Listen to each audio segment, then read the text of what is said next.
Dans cette leçon, nous allons vous expliquer comment une stratégie d'optimisation du référencement naturel ou SEO peut aider votre entreprise à toucher des clients à l'international. Si vos clients potentiels sont dans différents pays ou parlent différentes langues, il y a de nombreux éléments à prendre en compte. Nous aborderons les plus importants: la langue, la localisation et le ciblage des pays. Mais avant tout, Maëva va nous raconter comment l'exception a réussi à développer son activité à l'étranger grâce au SEO. En référencement naturel, sur la France, on se positionne plus sur des noms de marques. À l'international, on a une stratégie qui va être différente. On va se positionner plus sur un lifestyle, par exemple le look de la Parisienne, comment s'habiller comme un Parisien, ce genre de choses. C'est intéressant pour nous de se positionner sur ce genre de recherche à l'international parce que l'image parisienne fait rêver à l'étranger. On a l'opportunité d'attirer un trafic qui est susceptible de convertir. Tout d'abord, vous avez besoin de parler la langue de vos clients. Littéralement. Il y a quelques règles SEO pour les sites web qui proposent du contenu en plusieurs langues. La première règle est de veiller à ce que chaque information rédigée dans une autre langue possède sa propre page web. Pourquoi est-ce important ? Imaginons que vous cultivez les avocats en France et que vous voulez vendre vos produits de qualité dans d'autres pays.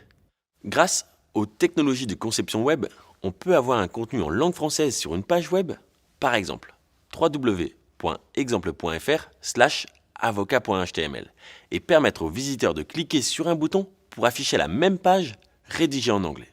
Ça paraît génial. Le problème est que si les hommes peuvent cliquer sur ce bouton, les moteurs de recherche ne le peuvent pas. Il est préférable de séparer chaque version traduite sur une page web spécifique. Dans cet exemple, il vaudrait mieux placer la version anglaise sur sa propre page avec une URL distincte: www.exemple.com/avocado.html. Le deuxième point important est la question du mélange de plusieurs langues sur une même page. C'est à éviter à tout prix. Par exemple, lorsque la moitié de votre contenu est en français et l'autre moitié en anglais, les moteurs de recherche n'arrivent pas à déterminer la langue de votre contenu. Il est préférable d'utiliser différentes pages pour différentes langues. Ensuite, évitez d'utiliser des services automatisés pour traduire vos contenus. Vous avez un texte sur les produits bio à traduire en anglais ? Demandez à une personne qui connaît la langue de le traduire. Pourquoi est-ce nécessaire ? Les moteurs de recherche n'accordent pas de valeur au contenu généré par les outils de traduction automatique. Pire encore, la page peut être considérée comme du spam. Un service de traduction peut vous coûter un peu plus cher au départ, mais vous aurez probablement un contenu de meilleure qualité pouvant offrir de meilleurs résultats à votre activité. Si vous avez pris le temps de traduire votre contenu, certains moteurs de recherche vous permettent d'ajouter des annotations linguistiques à vos pages. Ces annotations aident les moteurs de recherche à offrir le bon contenu à la bonne personne en fonction de son pays ou de sa langue. Imaginons que vous êtes un agriculteur qui expédie ses fruits et légumes dans les pays voisins. Vous avez créé un excellent contenu pour votre clientèle française, mais vous avez également fait traduire avec soin ce même contenu en allemand pour l'Allemagne. Justement, une page concerne vos avocats. En tant qu'agriculteur, vous vous attendez à ce que votre page sur les avocats en allemand apparaisse sur une page de résultats de recherche pour vos clients potentiels en Allemagne et votre page française pour vos clients en France. Pour aider les moteurs de recherche à découvrir cet autre contenu, vous pourriez dans ce cas ajouter une annotation à chaque page en français et en allemand. Ces balises marqueront vos pages pour que les moteurs de recherche proposent la bonne version de votre contenu aux internautes dans leur pays respectif.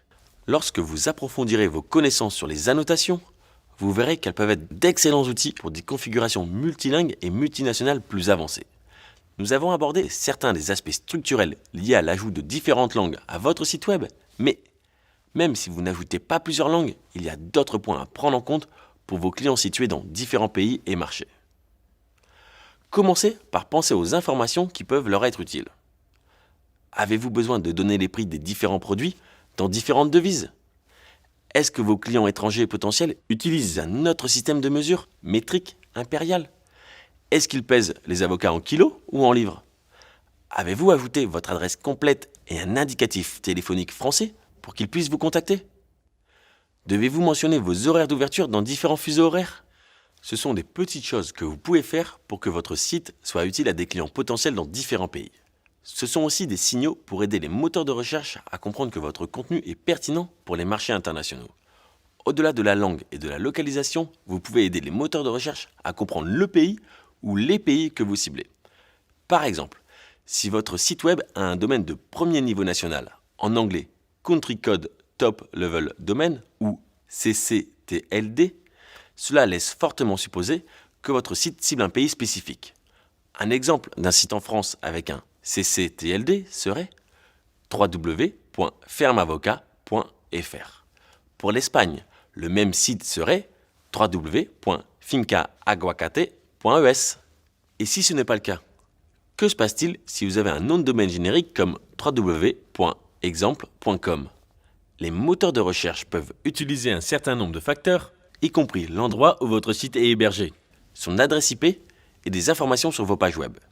Vous pouvez toujours aider votre site et son contenu à être plus visible pour des clients potentiels internationaux en utilisant des outils de ciblage par pays tels que ceux de la Search Console de Google. Et voilà, vous êtes prêts au moment de lancer la promotion de votre site dans d'autres pays. Gardez 3 choses à l'esprit: la langue, la localisation et le ciblage des pays. Si vous le faites, vous pouvez ajouter votre site web et votre stratégie SEO pour garantir un succès international à votre site. Vous voulez en savoir plus? N'oubliez pas de consulter nos leçons sur le marketing international et l'exportation.